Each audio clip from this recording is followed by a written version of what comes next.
Agus selalu berterima kasih sama orang. Mbak Nopi memang orang baik. Kenapa Mbak Nopi hancurkan kebaikan Mbak Nopi itu dengan berstatement seperti itu ke keluarga Agus semua? Coba Mbak Nopi bayangin nih, Mbak Nopi jadi Agus sakit.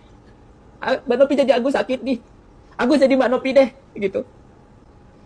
Terus dibuat kayak gitu. Gimana perasaan Mbak Nopi ke Agus gitu? Gimana? Sampai Agus depresi loh Mbak Nopi terakhir. Istri Agus ngajakin aku bunuh diri.